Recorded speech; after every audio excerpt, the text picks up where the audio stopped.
Hi, y'all. Jennifer Leday here with another installment of Leadership Lanyard.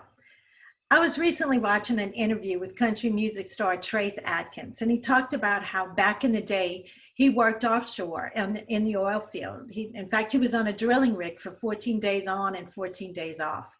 And he said, man, at the end of the day, I knew I had worked hard because not only was I exhausted, but I was filthy besides. He says, nowadays, when I work hard, at the end of the day, I'm tired, but I'm still clean. So it's like, how could I be so exhausted when I'm still so clean?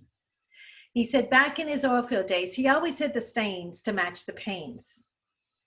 Well, regardless of your work situation, I'll bet it's fair to say that your team members are going through their fair share of exhaustion fatigue.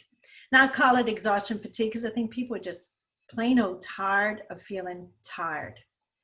They may not have the stains to match the pains. They may seem fine on the outside, but on the inside, they're going through their fair share of intense stress and exhaustion. So as a leader, what can you do? I think it's important that you be very intentional during this time. This is an important time for your organization, and you can't afford to not lead through this situation. So here are my quick tips for how you can lead during these challenging times when your employees are experiencing so much exhaustion fatigue. Number one, schedule regular one-on-one times with each team member. Not time to catch up on the project that he or she's been working on, not time to work on, talk about the stats of work or anything specific like that. This is a conversation just for you to catch up, to find out how they're doing. This is the kind of conversation you might have had at the water cooler or the coffee pot if you were going into your regular workplace. Just time to catch up and schedule it regularly. Number two, lead with empathy. So empathy is the ability to put yourself in the other person's shoes. You may not have experienced what they're experiencing, but you can imagine what it would be like. That's called leading with empathy.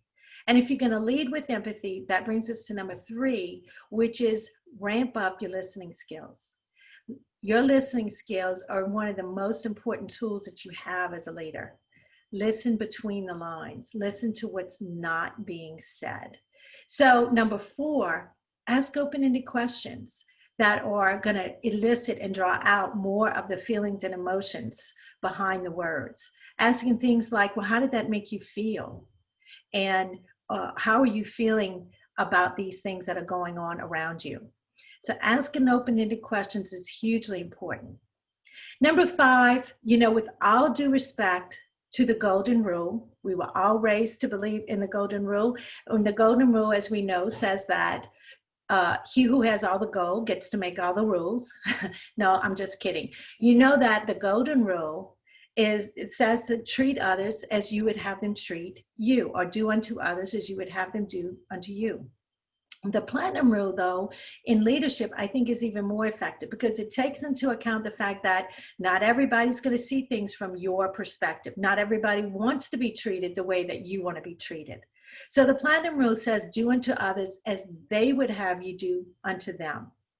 It's the ultimate in leading with empathy and understanding and getting to know your team members. And then number six, ask questions like, how can I best support you? What do you need from me and from the team? Those kinds of questions are going to be key to you leading each individual the way that is going to be most effective for them. So let's quickly summarize. Number one, schedule regular one-on-one time with each team member. Number two, lead with empathy. Number three, sharpen your listening skills. Listen between the lines. Number four, ask open-ended questions. Number five, apply the platinum rule.